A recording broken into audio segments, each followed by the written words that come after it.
awele di osongi ka ewe ikoni rewe bo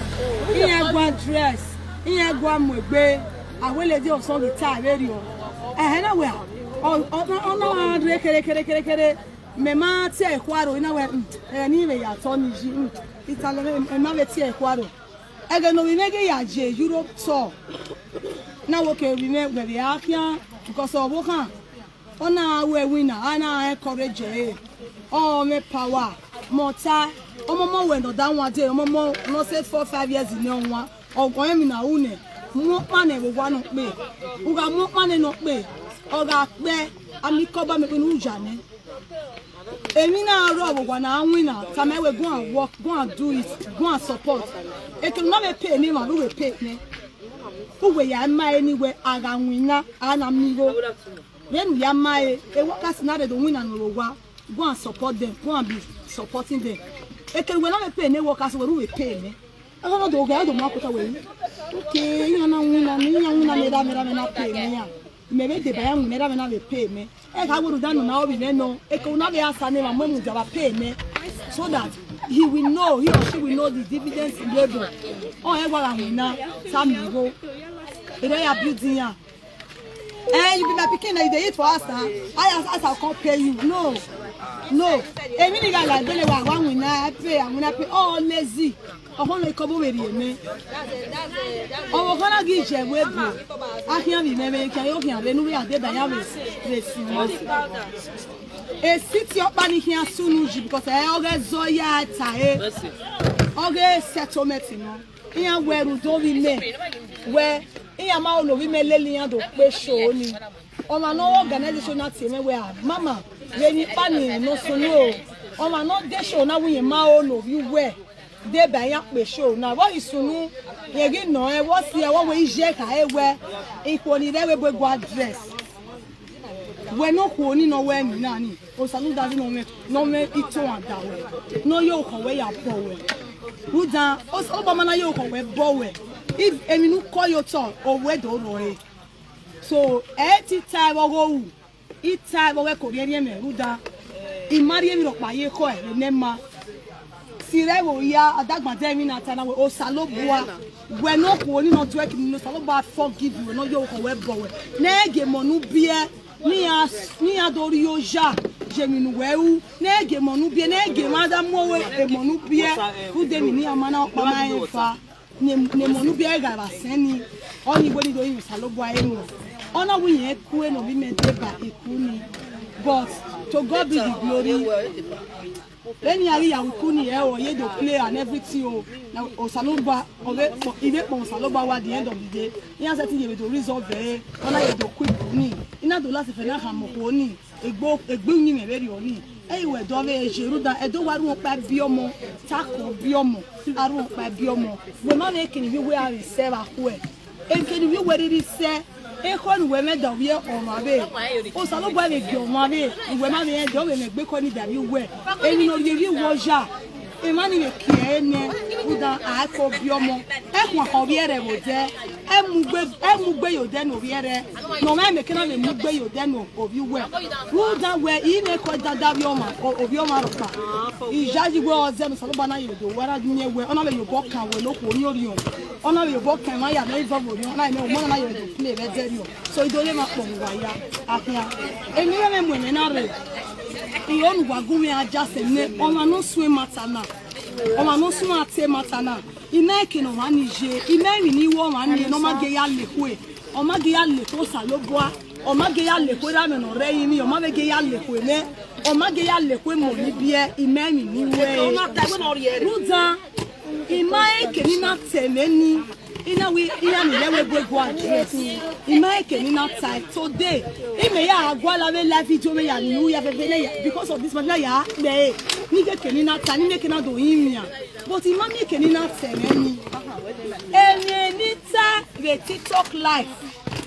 egeni tale me na wa ya bu me social media ta lo eri mewu eri owe mewu eri no pere ogwi ma u itale me boy iware Europe tour ina igba mu itale me yo tour ege so man na be se na wa gi are ri emi ye pe wa gi are enjoy when any can wear let's see people like let's see when we dress up addition because all work from January to December I win now I make a yahe wear opportunity man ya we cook Nigeria now who be yari dress up it's from work to house from work to house so people don't know how there's no how to do noise if na noise come you don't shop price you don't get power be to take shop reduce na noise in a way when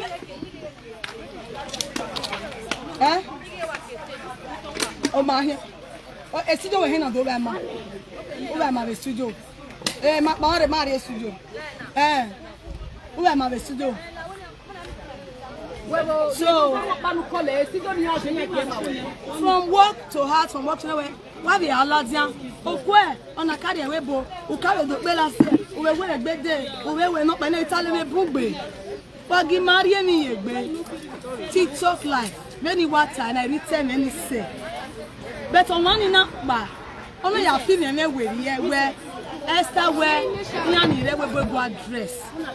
iga gele nege ni ya temeni osanu dazi wo yo to wo yukun wo ye oni manyo lagbe ina mege ni ya temeni we nya no re we address osalo bo anori oga no kekele me degi nege ni ya temeni osanu dazi no jimejo wa no swe matana ori oga no kekele no mani omani na wa fear anywhere here ona do alobo here e ma no ye ho no ma be he me nunu me o e ya na so ata here e na color da for we ave so mess ni bi are Canada ayi na mo da for we bele na le kejo e kedo na mwe award me Canada even Canada some group of women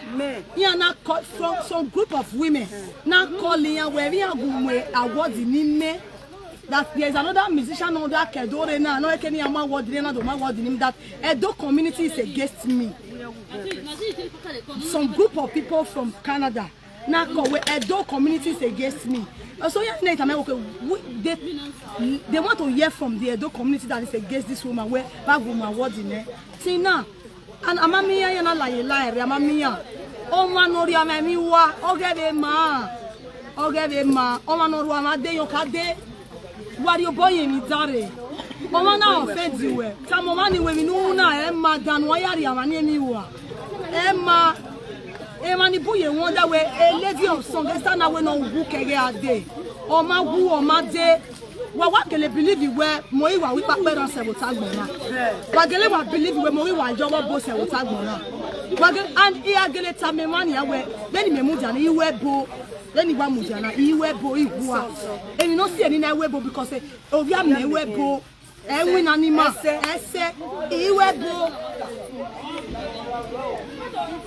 boy igwo imamege ni be ya deny wa ya era me obono oboga no kewu so mani iwebo ni wipapera ne oni menne ya na ipapera be win na be ni ana ona la ipapera ma se no ya faith ipapera ebo Osanu does a grace of her or cover me. Osalo Badoge come away, emo no Yaria Goma or cover me. Every man may wear a good say. He setting me in no mabu where they need Iowa. He might be better. Or to I can be wedgie. Era me ya bu one day, okay. Every man may wear a good say, nearly go away to Neru Danu. As soon I'm waiting at the web boss. Only do anywhere over Wagume Bewa was second to me. Na abi me na wo se na ewe de erun ni nagio saloba wo pe ari no ko ri no ye mi dangwa lo mi oro mo gwa na aregbera ona aregbi o are ki apa ni magba ni o mo ni magba ke ki apa ri mo ba ku pare o ga ro salobua o ka no keke bi ene oni erun ni na be di agbe so a grace of wo saloba be dagbon me o mo pe setting change that the me boy so when do le ma na yin mi ra imi se o bi ake wo ku o mu go ki bo mo we no yen na we esa we mani we go address ti an ba mo oge and e mani ba mo oge na I onu wa neru ni we o wi o about na mo oge ga da yan ne mo oge ga da yan e mo oge no hi da yan iyan mi wo Oh, yeah, I'm with Bogbian, I'm with Bogbian. Nehaya son of Bella son of war. Since you have a sonia, you have one women. Since Naya me we are drinking near do a day. Here my only are your boy and lady of Sunday Kure, and remember Yakaya, young Waguna and Webopia. Near Baker, no sense, yeah. Who the money and can marry and get the mammy knew we are. Hey, Mossoe, I did choose it for myself.